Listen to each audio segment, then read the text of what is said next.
5 अगस्त 1914 की एक तारीख शब थी। जर्मन फोर्सेस जो 2 दिन पहले यानी 3 अगस्त को बेल्जियम में इंटर हो चुके थे, अब वो टाउन ऑफ लीच की मुकम्मल कंट्रोलिंग प्लानिंग में मसरूफ़ थे।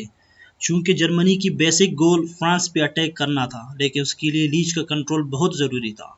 जर्मन्स को लीच टाउन की तरफ से कोई बड़े रुकावट की तवक्को नहीं थी, लेकिन टू देयर सरप्राइज़ कि लीच फोर्स की तरफ से जर्मन्स को शदीद रेजिस्टेंस का सामना करना पड़ा। चंद ही लम्हों में जर्मन जनरल्स ने स्ट्रेटजी बदल ली।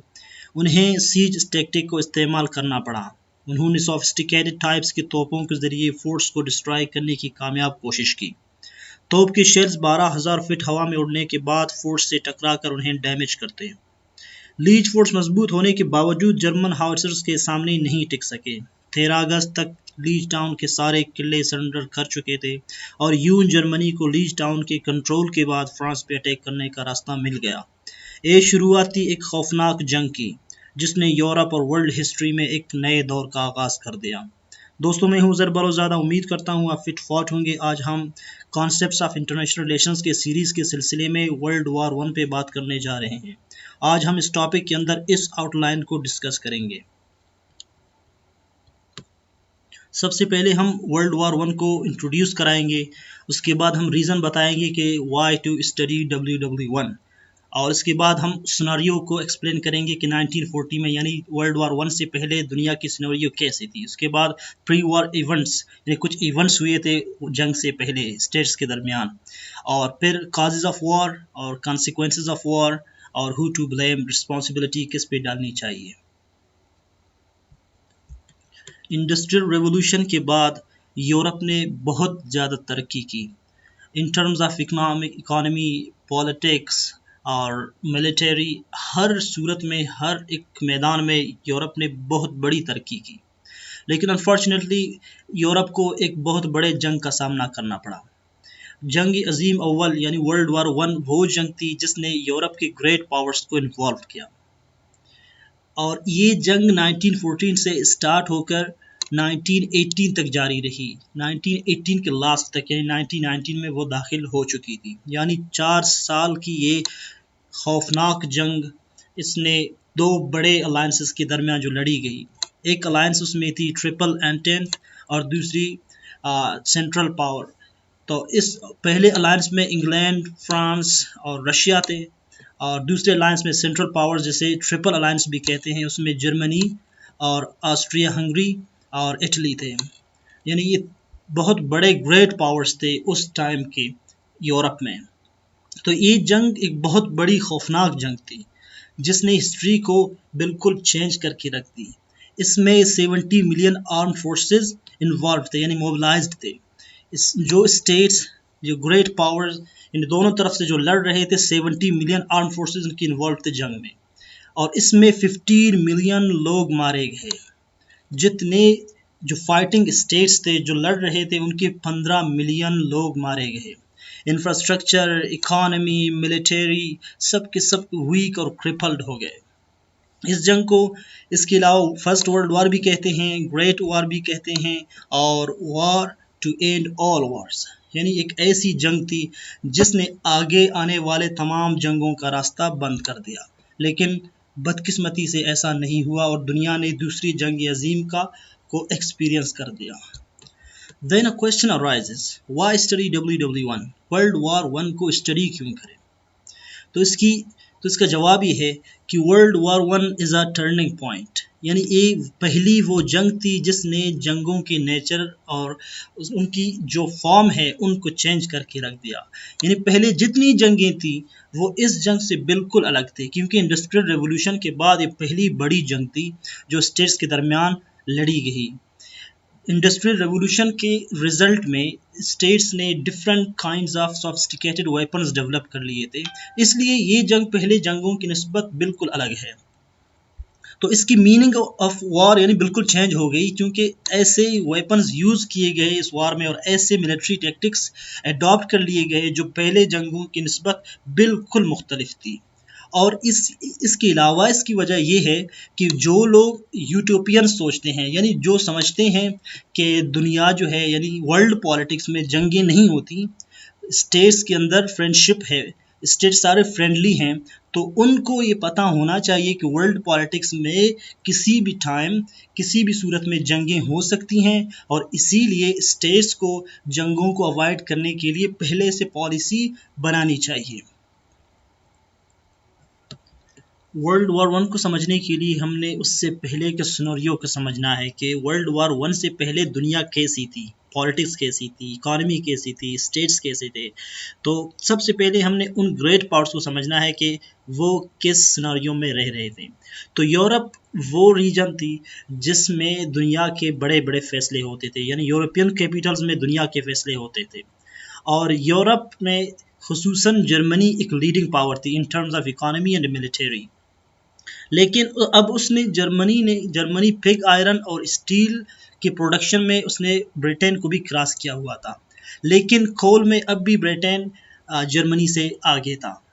इसके अलावा जो दूसरे स्टेट्स थे, France, Belgium, Italy, Austria Hungary, वो भी वेल स्टेब्लिश्ड थे, लेकिन इसके बावजूद भी वो ब्रिटेन और जर्मनी के सफ में खड़ा नहीं हो सकते थे। इस दौर में रशिया भी वेल बिहाइंड टू कम्पीट, यानी रशिया भी वेल स्टेब्लिश था, लेकिन फिर भी वो ब्रिटेन और जर्मनी का मुकाबला नहीं कर सकता था। यानी जो दो बड़े सुपर पावर थे, ग्रेट पावर्स थे, ब्रिटेन और जर्मनी, रशिया उनका मुकाबला नहीं कर सकता था। लेकिन यहाँ पे एक और मुल्क था, एक और स्टेट थी जो कि आउटसाइड ऑफ यूरोप, यानी यूरोप से बाहर एक और मुल्क था जो कि 40 सालों में इंडस्ट्रियल प्रोग्रेस में बहुत आगे चला गया था। वो कौन सी स्टेट थी? वो यूएसए थी, यूनाइटेड स्टेट्स ऑफ अमेरिका। वो कोल, पिग आयरन और स्टील सारे यूरोप से ज़्यादा वो प्रोड्यूस कर रहा था। तो अब वो बड़े ग्रेट पावर्स के सफ में खड़ा हो चुका था। इसके अलावा वो जापान थी, जापान भी एक मॉडर्नाइज्ड स्टेट बन गया था। जब उसकी और रशिया के दरमियान जंग हुई थी 1904 में, और जो 5 तक चली थी, उसने रशिया को भी शिकस्त दे दिया था। तो अब वो भी ग्रेट पावर्स के सफ में शामिल हो चुका था।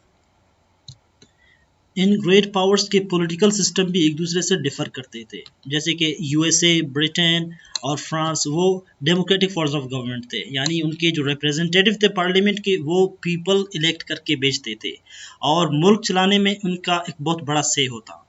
लेकिन as compare to USA, Britain and France, वहाँ कुछ और भी सिस्टम्स थे जो डेमोक्रेटिक, यानी लगते तो डेमोक्रेटिक थे लेकिन हकीकत में वो नहीं थे। यानी जर्मन वो उसका एक इलेक्टेड लोअर हाउस था, यानी लोअर हाउस इलेक्ट होता था जिसे राइक्सटैग कहते हैं, लेकिन जो रियल पावर है वो कैसर यानी जो एम्पायर था और चांसलर के पास होता था। ये सिर्फ उन्हें एडवाइस करते थे। इटली एक मोनार्की थी, यानी इटली एक मोनार्की थी, और वहाँ जो फ्रेंचाइज ऑफ वोट था, यानी वोट की जो फ्रेंचाइज थी वोट की, वो वेल्थी पीपल के पास था, यानी जितने अमीर लोग थे सिर्फ वही वोट कर सकते थे और उन्हीं का से होता था मुल्क चलाने में।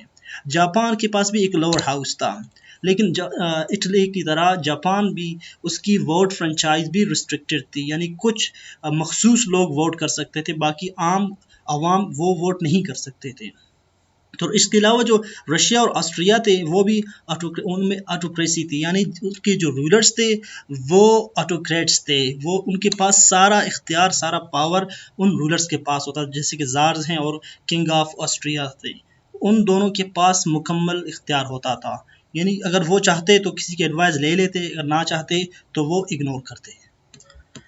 1880 के बाद यूरोप ने इंपीरियलिज्म पॉलिसी को अपना ली, यानी जो दूसरे रीजन्स के टेरिटोरीज थे वो उन्हें सीज करते थे, और वहाँ उन रीजन्स को स्पेशली अफ्रीका को, जिसे स्क्रैम्बल्स ऑफ अफ्रीका कहते हैं, अफ्रीका में यूरोपियन स्टेट्स ने अपने कॉलोनीज़ बनाए और उन कॉलोनीज़ को वो एज अ मार्केट और स्नेचिंग एज रॉ मटेरियल के तौर पर यूज़ करते थे। क्योंकि वहाँ पे जब इंडस्ट्रियल रेवोल्यूशन आई थी, इंडस्ट्रियल रेवोल्यूशन में उन्हें नेचुरल रिसोर्सेज की ज़रूरत थी, तो उन नेचुरल रिसोर्सेज को हासिल करने के लिए उन्हें कॉलोनीज़ बनाने की ज़रूरत पड़ गई। तो अफ्रीकन स्टेट्स वो टेकन ओवर बाय यूरोप ने उन तमाम स्टेट्स को जो अफ्रीका में थे उनको वो सीज करते थे और उन्हें अपने एम्पायर में शामिल कर लेते थे। तो उन्हें मार्केट और रिसोर्सेज की ज़रूरत थी, तो इसीलिए उन्होंने अपनी एम्पायर बढ़ा दी। अब उनके दरमियान कंपटीशन आ गई थी, यानी हर स्टेट ये चाहती थी कि उसकी एम्पायर जो है ज़्यादा एक्सपेंड हो। इसके और यूरोप के अलावा यूएसए और जापान वो चाइनीज़ क्रम्बलिंग में यानी जो क्रम्बलिंग रूलिंग थी चाइना में, उसमें वो इंटरवीन करते कि वो उन्हें ट्रेड कंसेशन दे दें। तो चाइना उस टाइम बहुत कमज़ोर था, तो इसीलिए ये जो बड़े पावर थे, जो ग्रेट पावर्स थे, वो उन्हें मजबूर करते थे कि उन्हें ट्रेड कंसेशन दिया जाए।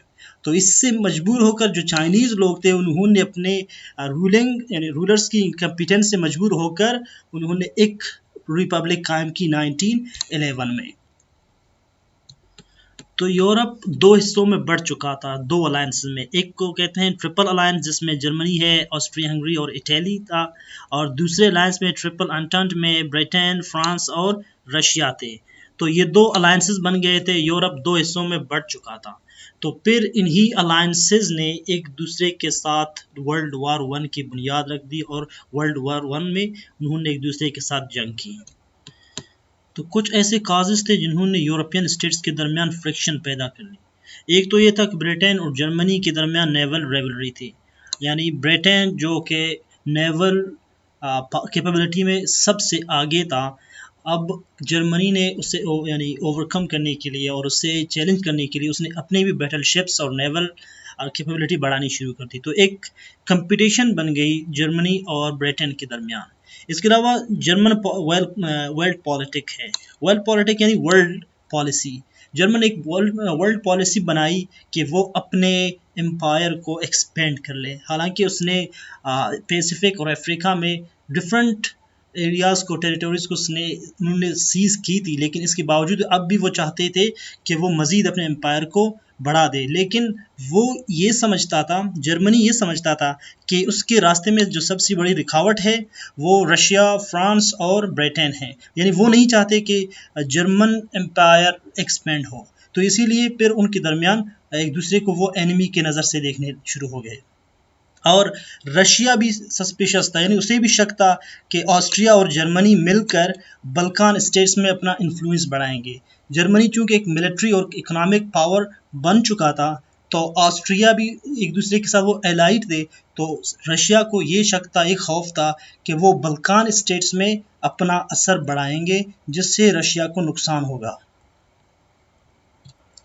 Apart from this, Serbian nationalism एक बहुत बड़ा काज था, बहुत बड़ी वजह सर्बियन नेशनलिज्म थी। अब सर्बियन नेशनलिज्म कुछ यूं कि सर्ब्स ऑस्ट्रिया हंगरी एम्पायर में रह रहे थे। बोस्निया एक और रीजन थी जिसको सर्ब्स अपने इन्फ्लुएंस के तहत लाना चाहते थे। अब जो किंग मिलान था वो प्रो ऑस्ट्रियन था, वो ऑस्ट्रियन को ये इजाज़त दे चुका था कि वो बोस्निया पे उसे ऑक्युपाई कर ले, लेकिन सर्ब्स नहीं चाहते थे। अब वो इस चीज़ से नाराज़ हो गया। फिर उसका बेटा अलेक्जेंडर आ गया, तो उसने भी अपने फादर की पॉलिसीज़ को अडॉप्ट की और उन्हें कंटिन्यू की। तो अब उन्होंने जनरल से मिलकर अलेक्जेंडर को उसका मर्डर कर दिया, और उन्होंने एक और नए किंग वहाँ पे यानी सर्बियन टेरिटोरी में, किंगडम में एक और किंग ले आए वो। अब वो किंग प्रो रशियन था। ऑस्ट्रिया और सर्ब्स के दरमियान यानी नाराज़ियाँ बढ़ी, फ्रिक्शंस मज़ीद बढ़ी।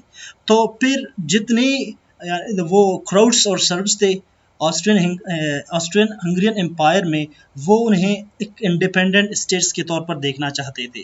तो ऑस्ट्रिया यानी ऑस्ट्रियन हंगरी ये समझ रहा था कि अगर सर्ब्स अपने टेरिटरी के इंडिपेंडेंट कर लें, तो उसके अलावा जितने भी नेशनल्स हैं, जितने वो नेशंस हैं, फॉर एग्जांपल यानी कम से कम वहाँ पे 15-20 और नेशंस रह रहे थे, तो वो भी इंडिपेंडेंस फिर वो डिमांड करेंगे। इस तरह ऑस्ट्रियन हंगरी एम्पायर फिर वो टूट जाएगी। तो इसलिए फिर उनके दरमियान मज़ीद तलखियाँ और नाराज़ियाँ बढ़ी, तो जिससे फिर ऑस्ट्रिया और सर्ब्स के दरमियान फ्रिक्शन पैदा हो गई। वर्ल्ड वार वन से पहले कुछ ऐसे इवेंट्स आए थे जिन्होंने इन दो अलायंसेस के दरमियान डिस्टेंस को मज़ीद इंक्रीज़ किया। जो सबसे पहला इवेंट था वो मोरक्कन क्राइसिस था। मोरक्को एक छोटा सा रीजन था अफ्रीका में, जो अब तक किसी भी स्टेट की तरफ से अपने एम्पायर में शामिल नहीं की गई थी। ये छोटा सा रीजन था जो कि अब भी इंडिपेंडेंट थी। तो जर्मनी ने सोचा क्यों ना मोरक्को में वो अपना इन्फ्लुएंस बढ़ा दे और अपना एम्पायर एक्सपेंड कर ले। और जो फ्रांस और ब्रिटेन के दरमियान जो एक अलायंस यानी एक एग्रीमेंट जो साइन हुई थी जिसे एंग्लो फ्रेंच एंटांट सॉरी कोरडाइल कहते हैं, वो उसको टेस्ट कर ले कि दोनों के दरमियान कितनी अब फ्रेंडशिप है। तो जर्मनी ने क्या किया कि जर्मनी ने मोरक्कन क्राइसिस मोरक्को पे उसने एक वर्ल्ड कॉन्फ्रेंस बुलाया कि भाई मोरक्को की जो फ्यूचर है उसको डिसाइड कर लें कि उसकी फ्यूचर कैसी होगी। तो अब ब्रिटेन को एक खदशा पैदा हुआ कि अगर जर्मनी अपने इस वर्ल्ड पॉलिसी में अगर एक पहला जो इसका स्टेप है कि वो मोरक्को को एक उसकी फ्यूचर को डिसाइड करने जा रहा है, अगर वो इसमें कामयाब होता है तो फिर आगे वर्ल्ड पॉलिटिक्स में जर्मनी की पोजीशन मजबूत हो सकती है और इससे ब्रिटिश यानी ब्रिटेन की जो इन्फ्लुएंस है वर्ल्ड पॉलिटिक्स में, जो लीडिंग पावर है, वो फिर डिक्रीज होगी और कम होगी। तो उसने क्या किया, उसने दूसरे स्टेट जैसे फ्रांस, रशिया और स्पेन था, उसने उन स्टेट्स को साथ मिलाया और उन्होंने अब मोरक्को को उसकी जो कॉन्फ्रेंस थी उस कॉन्फ्रेंस में उन्होंने जर्मनी की मुखालिफत की और मोरक्को को उसने फ्रांस का हिस्सा करार दे दिया। तो अब जर्मनी को इससे बहुत ज़्यादा यानी ख़तरा पैदा हुआ कि अब जो फ्रांस और ब्रिटेन के दरमियान पहले जितनी भी यानी दुश्मनियाँ थी पहले थी, अब वो फ्रेंडशिप में यानी अब दोस्ती में बदलने लगे हैं। एक और इवेंट जो 1907 में पेश आया वो ब्रिटिश रशिया एग्रीमेंट थी। यानी इन दोनों स्टेट्स के दरमियान एक और एग्रीमेंट साइन हुई, पहले ब्रिटेन और फ्रांस के दरमियान यानी एंग्लो फ्रेंच एंटांट वो जो एग्रीमेंट थी उसमें वो साइन हुई। तो और उसके बाद अब 1907 में एक और एग्रीमेंट ब्रिटिश और रशिया के दरमियान साइन हुई। इससे पहले ब्रिटेन और रशिया के दरमियान बहुत ज़्यादा यानी रिवलरी थी। इंडिया में रशिया को ब्रिटेन एक यानी इंटरवेंशनिस्ट समझती थी कि अब वो इंडिया में उसकी इन्फ्लुएंस जो ब्रिटिश इन्फ्लुएंस है वो उसको कम करेगा। अब उनके दरमियान जो पहले ब्रिटिश और फ्रांस के दरमियान उन्होंने एग्रीमेंट साइन की, अब रशिया के दरमियान ब्रिटेन और रशिया के दरमियान अब एग्रीमेंट साइन हुई। तो रशिया अब जर्मनी को ये लग रहा था कि ये जितनी भी एग्रीमेंट्स हैं वो जर्मनी के ख़िलाफ़ हैं, यानी रशिया, ब्रिटेन और फ्रांस वो चाहते हैं कि जर्मनी को इनसर्कल कर दें और इसके एम्पायर को वो डिक्रीज़ कर दें और उसकी इन्फ्लुएंस जो इकोनॉमिक इन्फ्लुएंस या मिलिट्री इन्फ्लुएंस है वो उसको डिक्रीज़ कर लें। तो अब मज़ीद जर्मनी को शक पैदा हो गया कि अब वो एक बहुत बड़े प्लानिंग करने जा रहे हैं। तो एक और इवेंट पेश आई 1908 में जो और फ्रैक्शन को मजबूत कर गई, वो थी the Bosnia crisis. Bosnia Turkey का एक सूबा था जिसे सर्ब्स और ऑस्ट्रियन हंगरी एक अपना अटूट अंग तस्वुर करते थे, जैसे कि आज कश्मीर पे भी हो रहा है। पाकिस्तान और इंडिया दोनों समझते हैं कश्मीर उनका हिस्सा है। तो बोस्निया एक रीजन था, एक प्रोविंस था टर्की का, जो जिसे एडमिनिस्टर ऑस्ट्रियन हंगरी कर रहे थे, यानी ऑस्ट्रियंस उसे एडमिनिस्टर कर रहे थे। कांग्रेस ऑफ बर्लिन ने 1878 में ये डिसीजन दी थी कि अब ये एक ऑफिशियली पार्ट रहेगा टर्की का, लेकिन इसे एडमिनिस्टर कौन करेगा, उसे ऑस्ट्रियंस करेंगे। तो सर्ब्स के लिए एक नाकाबिल कबूल डिसीजन थी। अब 1908 में यानी टर्किश एक और हुकूमत आती है, यानी टर्की में एक और हुकूमत आती है जिसे जनरल्स और आर्मी ऑफिसर्स डोमिनेट करते हैं। उन्हें यंग टर्क्स कहते हैं। यंग टर्क्स ने ये ऐलान कर दिया कि अब बोस्निया पे सिर्फ और सिर्फ कंट्रोल टर्की का ही होगा, लेकिन ऑस्ट्रिया हंगरी के लिए ये नाकाबिल कबूल बात थी। उन्होंने ऐलान कर दिया कि अब हम मुकम्मल कंट्रोल हासिल कर लेंगे बोस्निया का। तो सर्ब्स जो बोस्निया को अपना हिस्सा तस्वुर करते थे, उन्होंने रशिया से अपील की मदद की। तो रशिया ने एक यूरोपियन कॉन्फ्रेंस बुलाने की बात की। अब ब्रिटेन, फ्रांस से उन्हें तवक्को थी कि वो उन्हें मदद करेंगे इसमें, लेकिन जब फ्रांस को ये पता चला कि इस जंग में जर्मनी ऑस्ट्रिया का साथ देगा, तो उसने जंग से माजरत कर ली। अब ब्रिटेन भी नहीं चाहता था कि जर्मनी के साथ उसके ताल्लुकात ख़राब हों, तो उसने भी हाथ निकाल लिया। अब बचा सिर्फ रशिया। रशिया भी जापान के साथ 1904 की जंग में बुरी तरह कमज़ोर हो चुका था, तो वो भी निकल गया और सर्ब्स को वो अकेला छोड़ गए। तो इसी तरह ऑस्ट्रियंस ने बोस्निया पर मुकम्मल कंट्रोल हासिल कर लिया। लेकिन यहाँ पे एक डिप्लोमेटिक जंग यानी जो फतह थी वो उनको हासिल हो गई, ऑस्ट्रियंस और जर्मनी को। लेकिन इसके कुछ और नताइज आ गए सामने। सर्ब्स अब पहले से ज़्यादा ऑस्ट्रिया के ख़िलाफ़ हो गए, यानी अब वर्ल्ड वार वन के फाउंडेशंस रखने ही वाले थे। इसके अलावा रशिया भी, उसे भी अब लगा था कि अब वो इकोनॉमिकली और मिलिटरीली उसे कैपेबल होनी चाहिए, ताकि वो फ्यूचर में अगर कोई वार हो वो उस वार को ओवरकम कर सके। तो उसने भी अपने रेलवे सिस्टम को फ्यूचर मोबिलाइजेशन के लिए तैयार किए रखा, और अपने आर्मी के अंदर उसने भी कुछ प्रोग्रेस और कुछ मॉडर्नाइजेशन वो उसने इंट्रोड्यूस कराए। तो बोस्नियन क्राइसिस के बाद जो 1908 में अकर हुई थी, उसके बाद अगादिर क्राइसिस 1911 में पेश आई। ये क्राइसिस थी जब फ्रेंच ने फेज़ में, यानी मोरक्को की कैपिटल फेज़ में अपने ट्रूप्स उतारे और उसने सुल्तान के ख़िलाफ़ रेबेलियंस पैदा किए। तो जर्मनी ने मोरक्को के लिए उसने अपने ट्रूप्स और अपने गन बोट्स भेज दिए, ताकि वो मोरक्को में फ्रांस कांगो में उसके अपने कुछ कंपनसेशन उसे दी जाएं। तो जब उसके गन बोट्स यहाँ पे जो पैंतर के नाम से थे यहाँ पे आए, तो ब्रिटेन को अब ये खौफ पैदा हो गया कि अगर जर्मनी यहाँ पे आ जाए और यहाँ पे अगादिर में उसने अपने फोर्सेस उतारे हैं, अगर अगादिर में यहाँ पे वो आने में कामयाब हो और फ्रेंच को प्रेशराइज कर ले, तो फिर वो ब्रिटेन के ट्रेड रूट्स को ब्लॉक कर सकता है। तो वहाँ पे जो ब्रिटेन के लोग थे, जो हुक्मरान थे, उन्होंने ये ऐलान कर दिया कि अगर जर्मनी मज़ीद फ्रांस को प्रेशराइज करने की कोशिश करे तो फिर ब्रिटेन के इंटरेस्ट भी उन्हें नुकसान होगा, तो ब्रिटेन उसके ख़िलाफ़ खड़ा हो जाएगा। तो फिर क्या हुआ कि फिर जर्मनी इस प्रेशर से, यानी ब्रिटेन के प्रेशर से, फिर वो खौफज़दा होकर पीछे जब हटा, लेकिन इसके साथ भी उसे फ्रेंच कांगो में कुछ टेरिटोरीज दिए गए। अब इसका एक एंटेंट पावर्स के लिए एक फतह थी, लेकिन जर्मनी के लोगों की ओपिनियन एंटी ब्रिटिश और एंटी फ्रेंच हो गई। तो अब क्या हुआ कि इसके बाद दोनों, यानी जर्मन्स और ब्रिटिश दोनों एक और नेवल रेस में वो पड़ गए। अब ब्रिटेन ने ड्रेडनॉट्स जो टाइप के कुछ बैटल शिप्स थे, अब जो जर्मनी के पास 4 थे उसने 8 बनाए।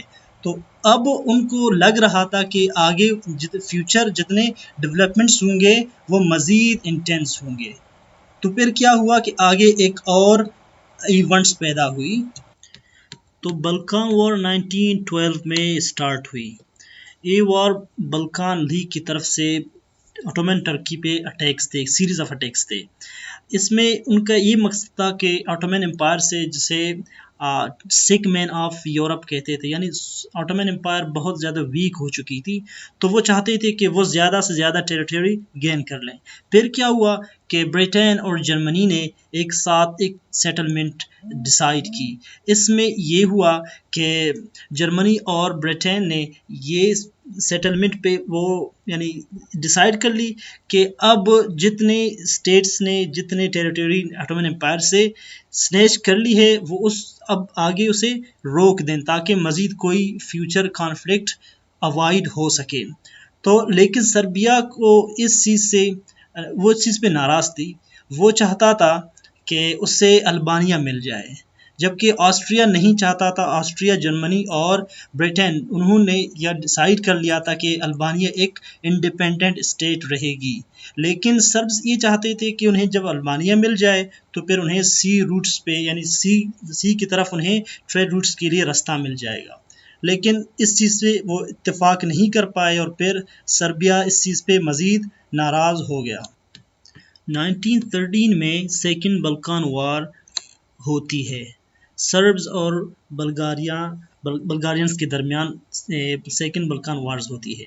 बल्गारियंस डिससेटिस्फाइड थे अपने गेन से, जो उन्हें पीस सेटलमेंट्स के थ्रू दिए गए थे। वो चाहते थे कि उन्हें मैसेडोनिया दिया जाए, कि मैसेडोनिया वो अपना हिस्सा समझते थे, लेकिन मैसेडोनिया पीस सेटलमेंट के रिज़ल्ट में वो सर्बिया को दिया गया था। तो बल्गारिया ने सर्बिया पे अटैक कर लिया, लेकिन इन रिस्पॉन्स टर्की, रोमानिया और ग्रीस ने सर्बिया को सपोर्ट की और इस जंग में बल्गारियंस हार गए। तो ब्रिटेन और जर्मनी ने टुगेदर एक बहुत बड़े स्केलेशन और एक बहुत बड़े कॉन्फ्लिक्ट को उन्होंने उसे ऑब्स्टेकल्स के सामने रख दी। लेकिन इसके रिजल्ट में क्या हुआ कि सर्बियंस वो सर उठाने लगे और वो स्ट्रेंथन होने लगे। अब ऑस्ट्रिया हंगरी में उसके एम्पायर में जितने क्राउड्स और सर्ब्स रहे थे वो भी अब मोटिवेटेड हो गए कि अब हम अपना इंडिपेंडेंट स्टेट हासिल कर सकेंगे। लेकिन क्या हुआ कि ऑस्ट्रियंस वो भी एक जैसे डिटरमाइंड थे कि वो सर्बिया के लोग जो एम्बिशंस रखते हैं वो उनको हॉल्ट कर सकें, उनको प्रिवेंट कर सकें। तो फिर क्या हुआ कि मज़ीद स्केलेशन कॉन्फ्लिक्ट्स इन दोनों के दरमियान बढ़ गई।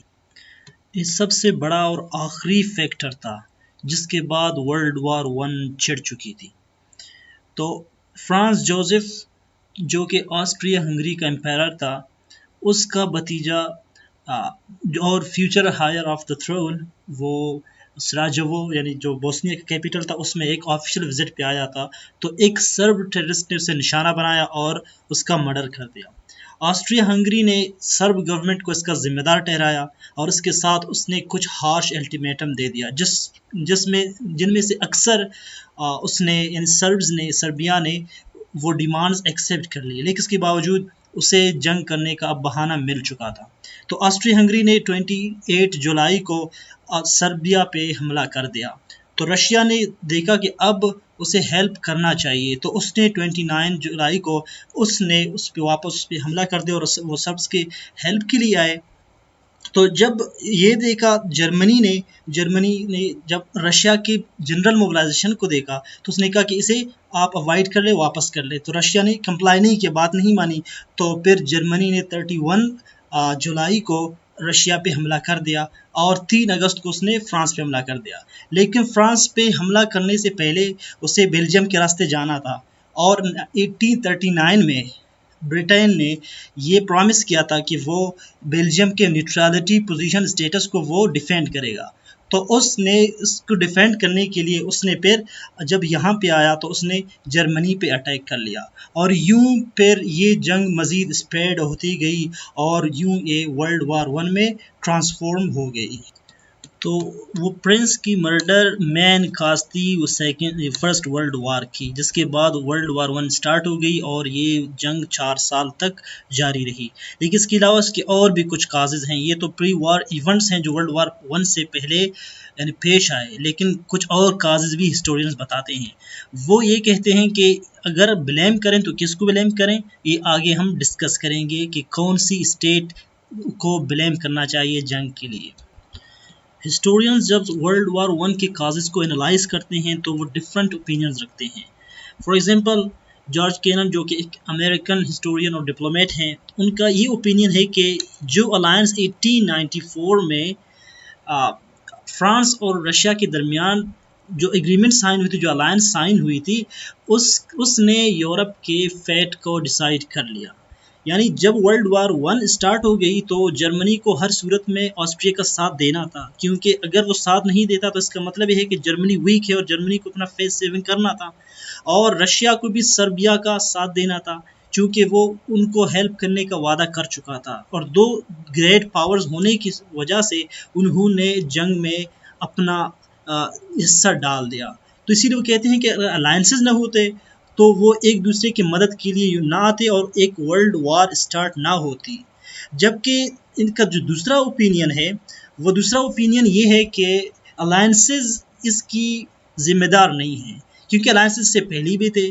लेकिन फ्रांस ने रशिया को जब वो जापान से जंग लड़ रहा था उसने उसमें कोई भी सपोर्ट नहीं की, और ऑस्ट्रिया को जब उसने एक यूरोपियन कॉन्फ्रेंस बुलाने की कोशिश की रशिया ने, तो फ्रांस ने बिल्कुल उसका साथ नहीं दिया।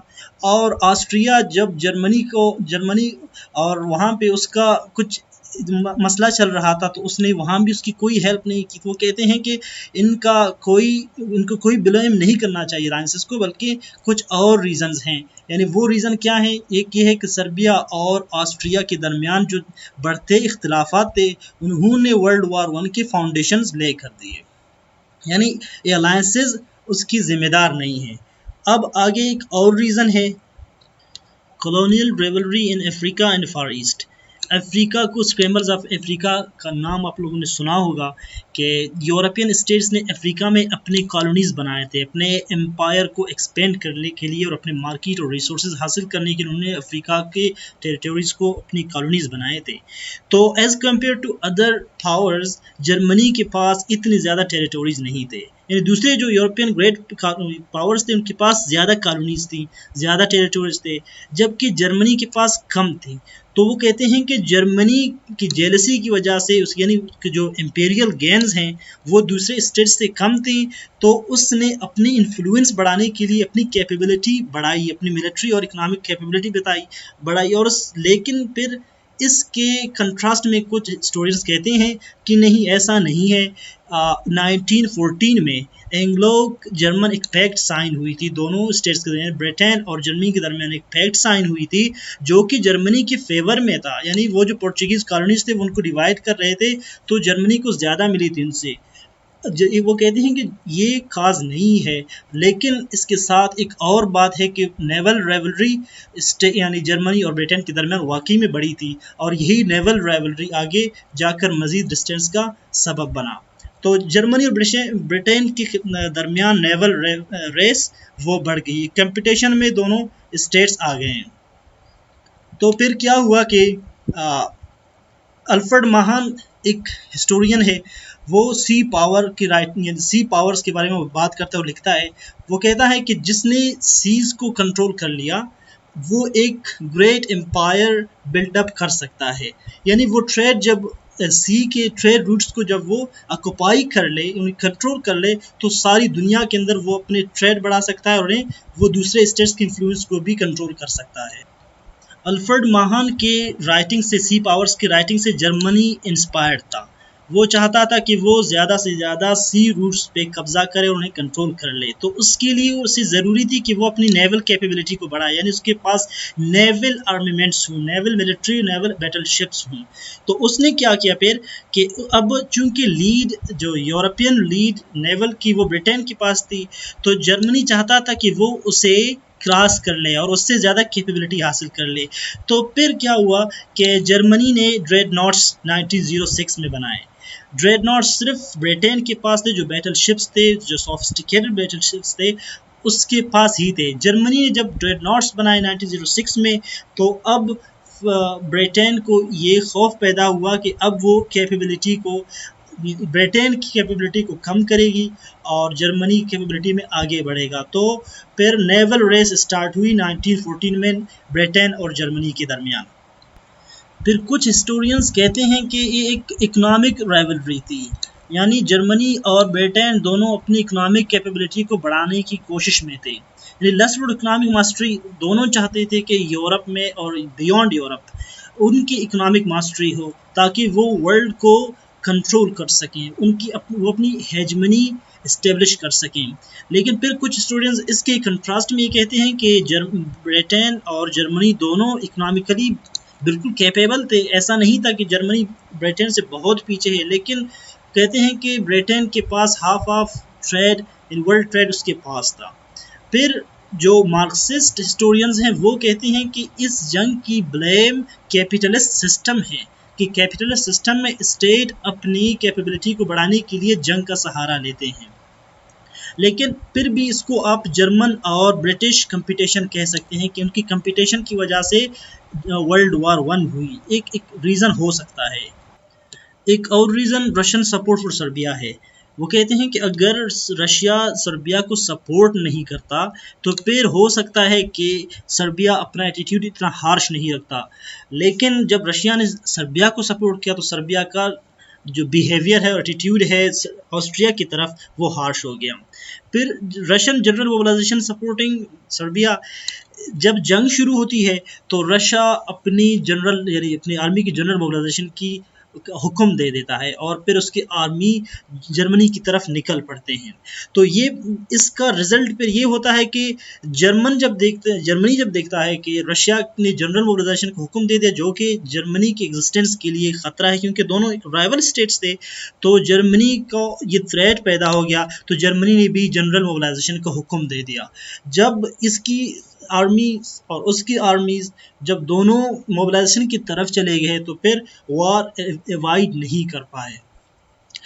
अब रशिया को ये खौफ था कि बल्कान स्टेट्स में, यानी टर्की और बल्कान स्टेट्स में, वहाँ पे जर्मन इन्फ्लुएंस बढ़ रही है, जो कि रशिया के लिए ख़तरा है। वो कैसे ख़तरा था? वो इस तरह कि वो वहाँ पे जो ब्लैक सी है, ब्लैक सी से रशिया के ट्रेड रूट्स निकलते थे।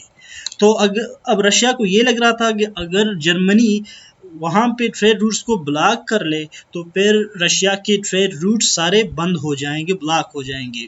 और दूसरा ये था, रशिया ये चाहता था कि उसने जो स्लेव लीडर का स्टेटस उठाए रखा है, अब उसको निभाने का वक्त आ चुका है। तो उसने सर्बिया को हेल्प करने की पेशकश नहीं की, बल्कि जो उन्होंने प्रोटेस्ट की थी, पहले अपील की थी, अब वो उनको हेल्प करना शुरू हो गया। और इसमें एक और काज ये था रशिया का सर्बिया को सपोर्ट करने और वार में इंटर होने की, वो ये था कि जो ज़ारिस्ट एम्पायर था, ज़ारिस्ट एम्पायर डोमेस्टिक इश्यूज से लोगों के ओपिनियन, उनकी नज़र को हटाना चाहता था कि वो जंग की तरफ चले जाएं। यानी लोग जंग के इश्यूज पे वहाँ पे जब वो इन्वॉल्व हो जाएंगे, जब वहाँ पे वो उनको वहाँ पे वो नज़रें लगाएगा, तो फिर वो डोमेस्टिक इश्यूज से वो फिर इस पे खिलाफ प्रोटेस्ट भी नहीं करेंगे और कुछ कहेंगे नहीं। और एक और काज ये था कि ऑस्ट्रिया की मिसकंसेप्शन थी अबाउट रशियन न्यूट्रलिटी। ऑस्ट्रिया को ये लग रहा था कि रशिया अगर वो सर्बिया पे अटैक कर ले, तो रशिया न्यूट्रल है और वो सर्बिया की हेल्प के लिए नहीं आएगा। तभी ऑस्ट्रिया ने कदम उठाया और उसने सर्बिया पे अटैक कर लिया, और फिर रशिया ने भी जनरल मोबिलाइजेशन का हुक्म दे दिया, और रशिया और जर्मनी दोनों एक दूसरे के खिलाफ एक यानी अलायंस की सपोर्ट के लिए वो मैदान में आ गए, और यूं जंग में तेजी आ गई। और नेक्स्ट फैक्टर है Germany support for Austria. Germany ने भी ऑस्ट्रिया को हेल्प आउट की। German encourage Austria. अब कैसर ने जो एम्पायर था जर्मनी का, उसने ऑस्ट्रिया को एक टेलीग्राम सेंड किया। उस टेलीग्राम में उसने लिखा था कि जर्मन हेल्प विदाउट कंडीशन, यानी बगैर किसी शर्त के जर्मन ऑस्ट्रिया को हेल्प करेंगे वर्ल्ड अगर कोई वार होती है। तो फिर ये जो अश्योरेंस जर्मनी ने ऑस्ट्रिया को दी, ऑस्ट्रिया ने फिर जर्मनी के ताकत के यानी बलबूते पर उसने जंग स्टार्ट की। तो उसने क्या किया कि कैसर के पास, यानी जो एम्पायर था, उसने ये देखा कि उसके रूल को बचाने के लिए सिर्फ ये है कि वो जंग में इंटर हो जाए, क्योंकि कैसर के खिलाफ जो जर्मनी के सोशलिस्ट पार्टी थी, वो कैसर के खिलाफ थी, वो एक नया सिस्टम इंट्रोड्यूस कराना चाहती थी। तो फिर क्या हुआ कि वार काउंसिल ने ये कहा कि वॉर इज़ अनअवॉइडेबल।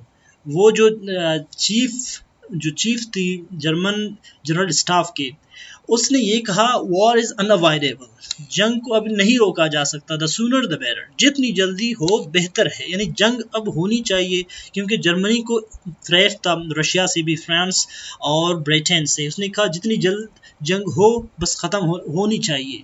लेकिन फिर सेकंड ओपिनियन है इसके खिलाफ, वो कहते हैं कि जर्मन फेल्ट एनसर्कल्ड।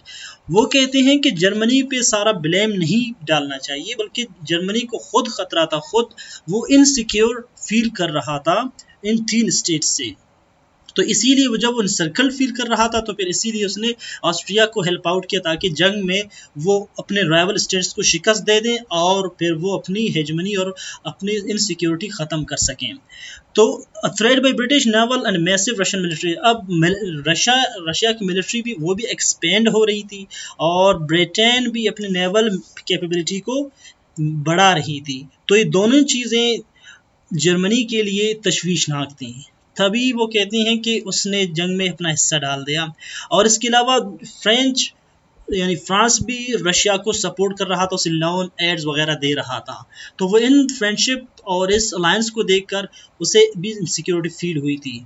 तो वो कहते हैं कि जर्मनी ने उसने कोई ऑफेंसिव वार नहीं लड़ी, बल्कि वो एक प्रिवेंटिव वार थी, वो ताकि वो अपने सर्वाइवल को इंश्योर कर सके। उसे ख़तरा था इन तमाम स्टेट्स से, इसलिए वो एक प्रिवेंटिव वॉर के तौर पर उसमें इंटर हो गया था।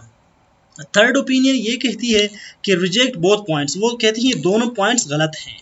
जर्मनी कोई जंग, वो बड़ी जंग नहीं चाहता था, बल्कि उसने अगर मोबिलाइजेशन का हुक्म दे दिया था ताकि वो रशिया के मिलिट्री को, रशिया के मोबिलाइजेशन को प्रेशराइज कर ले ताकि वो वहाँ पे हॉल्ट हो जाए और वहाँ पे वो सेटबैक इस्टेब्लिश कर सके।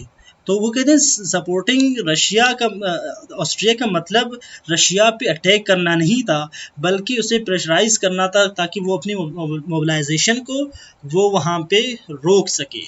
और इसके अलावा कहते हैं कि ये एक बिल्कुल एक्सट्रीम मिसकैलकुलेशन थी, क्योंकि ऑस्ट्रिया को ये नहीं पता था कि अगर वो सर्बिया पे अटैक करेगा तो रशिया सर्बिया की हेल्प के लिए आएगा, और रशिया को भी ये नहीं पता था कि अगर वो सर्बिया पे, अगर वो ऑस्ट्रिया के खिलाफ जाएगा और जर्मनी जंग लड़ेगी। तो ये एक मिसकैलकुलेशन थी, दोनों की तरफ से मिसकंसेप्शन थी, उन्हें गलतफहमी थी इस बात की।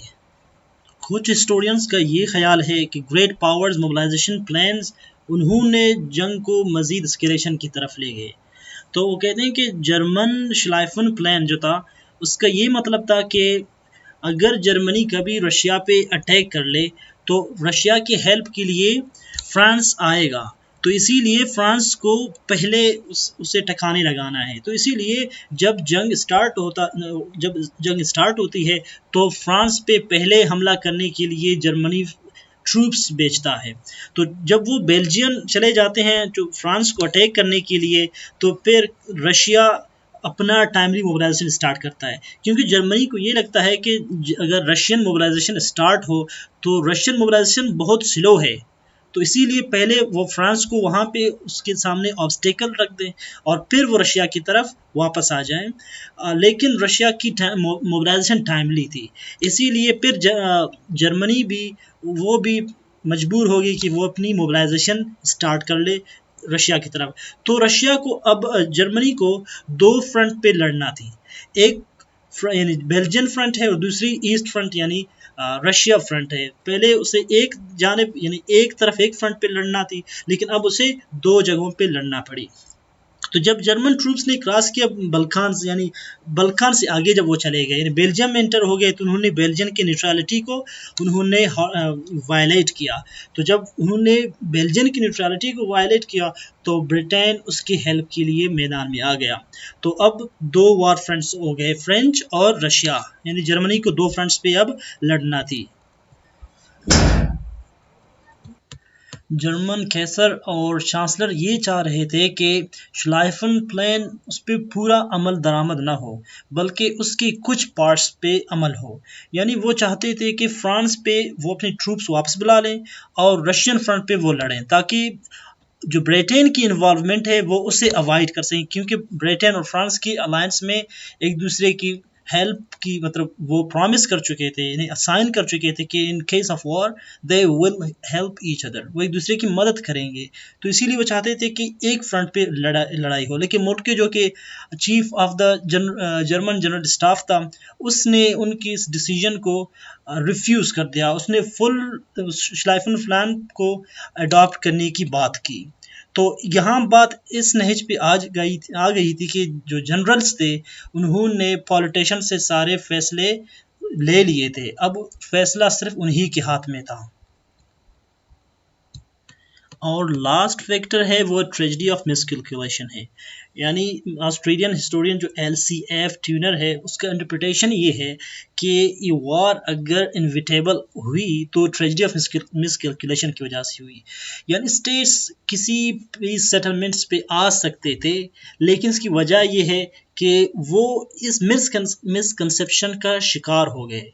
फॉर एग्जांपल ऑस्ट्रिया को ये नहीं पता था कि अगर वो सर्बिया पे अटैक करेगा तो रशिया सर्बिया को सपोर्ट करेगा, उसे लग रहा था कि वो न्यूट्रल रहेगा। लेकिन हुआ ऐसा कि जब उसने अटैक किया तो रशिया उसकी हेल्प के लिए मैदान में उतर गया। और जर्मनी को भी वो गिल्टी करार देते, वो कहते हैं उसने अनकंडीशनल सपोर्ट ऑस्ट्रिया को क्यों फराहम की, अगर वो कुछ कंडीशंस होते तो फिर शायद ऑस्ट्रिया जंग लड़ने से थोड़ा बहुत वो कतराता, लेकिन ऐसा नहीं हुआ। और एक और फैक्टर है, वो कहते हैं कि politicians miscalculated the mobilization did not mean war, यानी दोनों तरफ से, रशिया और जर्मनी दोनों तरफ से मोबिलाइजेशन स्टार्ट हुई, लेकिन दोनों का मतलब वॉर नहीं था। वो कहते हैं कि मोबिलाइजेशन का मतलब ये है कि दूसरे को थ्रेट देना, एक दूसरे को जंग से प्रेशराइज करना है, बस इसका फ़कत ये मतलब था। लेकिन फिर ये ऐसा हुआ कि जर्मनी ने रशियन मोबिलाइजेशन को अपने लिए थ्रेट महसूस किया और रशिया ने जर्मन मोबिलाइजेशन को अपने थ्रेट महसूस किया, तो इसीलिए फिर वो जंग में इंटर हो गए। और जो जनरल मिसकॉन्सेप्शन है वो है war bring a quick victory. दोनों तरफ पॉलिटिशियंस को ये लग रहा था कि अगर जंग हो तो उन्हें क्विक विक्ट्री, यानी कुछ ही दिनों में, कुछ ही महीनों में उन्हें विक्ट्री हासिल हो जाएगी और वो अपना डोमिनेंस इस्टेब्लिश कर सकेंगे। लेकिन फिर ऐसा नहीं हुआ और ये जंग 4 साल तक जारी रही। Effects of the war. इस जंग के वाइड रेंजिंग इम्पैक्ट्स आए दुनिया पे। यानी ये पहली जंग थी जो टोटल वार कहलाती है। यानी इसे टोटल वार इसलिए कहते हैं कि इसमें सिर्फ आर्मीज और नेवीज इंक्लूड नहीं थे, बल्कि पॉपुलेशन और आम लोग भी इसमें इंक्लूडेड थे। और नए किस्म के न्यू टाइप्स ऑफ वॉरफेयर और वेपन्स इंट्रोड्यूस हो गए, जैसे कि टैंक्स हैं, सबमरीन्स हैं, बॉम्बर्स हैं, हैवी आर्टिलरी है, मस्टर्ड गैस है। इस तरह के नए सोफिस्टिकेटेड और नए टैक्टिक्स ऑफ मिलिट्री टैक्टिक्स इसमें यूज़ किए गए। तो इसीलिए ये अपने नेचर और अपने मीनिंग में एक नए टाइप का वॉरफेयर है, नया वॉर था। अब जो लोग पहले फैक्ट्री में काम करते थे यूरोप में, यानी यूरोप वो पहला पहला रीजन है जहाँ पे इंडस्ट्रियलाइज्ड नेशंस के दरमियान जंग लड़ी गई, जो कि सिविलाइज्ड और इंडस्ट्रियलाइज्ड थे। जो औरतें इससे पहले फैक्ट्री में काम नहीं करते थे, बल्कि वहाँ पे मैन काम करते थे, मर्द काम करते थे। अब जब मर्द जंगों में चले गए तो पीछे फैक्ट्रीज में औरतें काम करने लगी। जंग के इतने वाइड रेंजिंग इफ़ेक्ट्स थे पॉपुलेशंस पे, लोगों पे और इकोनॉमीज़ पे, मिलिट्रीज़ पे, कि बहुत, यानी सारी दुनिया को यूरोप की जो प्रेस्टीज है दुनिया की नज़र में, उसे बिल्कुल उसने डिक्रीज़ कर दिया और इस एक डिक्लाइन आ गया यूरोप की प्रेस्टीज में। पहले दुनिया को लीड करने वाली रीजन थी, अब लोग उसे बहुत वीक और उसे एक इन्फीरियर नज़र से देखते थे। तो इसमें जो डेथ टूल है वो बहुत ज़्यादा है, यानी जो आर्म फोर्सेस की डेथ टूल है, यानी जितने कंट्रीज जो लड़ रहे थे, अलायंसेस थे, सिर्फ उनकी आर्म्ड अगर फोर्सेस की शॉकिंग डेथ टोल को देख लें तो 2 million Germans died, 2 million German इस जंग में मारे गए, 1.7 million Russians, 1.5 French, 1 million Austrians, 5.30 lakhs Italians, 3.20 Turkish। इतनी सिर्फ आर्मी के डेथ टोल है, और जो आम लोग, सिटीजन्स, पॉपुलेशन, वो मारे गए वो अलग हैं। और जो क्रिपल्ड हो गए, जो माजूर हो गए, जो डिस्प्लेस्ड हो गए, उनकी डिज़ास्टर और उनके इफ़ेक्ट्स एक साइड पे रख लें। और फिर इस वार को कहते हैं लास्ट जनरेशन, यानी एक नस्ल ख़त्म हो गई इस वार के रिज़ल्ट में। फॉर एग्जाम्पल, फ्रांस ने इस जंग में 20% ऑफ मिलिट्री एज लोग खो दिए, यानी वो लोग जो मिलिट्री एज के थे 20% वो पेरिश हो गए। यानी सिर्फ ये इकोनॉमी की बात नहीं थी, सिर्फ मिलिट्री की बात नहीं थी वो, बल्कि वो एक वाइड रेंजिंग थी, हर शोबे ज़िंदगी में इसके डिज़ास्टर इफ़ेक्ट्स थे। इसके अलावा वो रेवोल्यूशन आ गई जर्मनी में, यानी जर्मनी ने जब इस वार में इतने हार्डशिप्स और इतने मुश्किलात जब फेस किए, तो लोगों ने कैसर के ख़िलाफ़ एक रेवोल्यूशन का आगाज़ कर दिया और एक नया रिपब्लिक, ये सिस्टम ऑफ गवर्नमेंट उन्होंने इंट्रोड्यूस कराया। लेकिन इस गवर्नमेंट ने फिर सेवियर इकोनॉमिक, पॉलिटिकल और सोशल प्रॉब्लम्स फेस किए। 1933 में ये रिपब्लिक वेमर के नाम से जाना जाता था, ये ख़त्म हुई जब हिटलर जर्मनी का चांसलर बन गया। हैब्सबर्ग एम्पायर जो ऑस्ट्रिया और हंगरी पे मुश्तमिल थी, वो भी कोलैप्स कर गई कम्प्लीटली।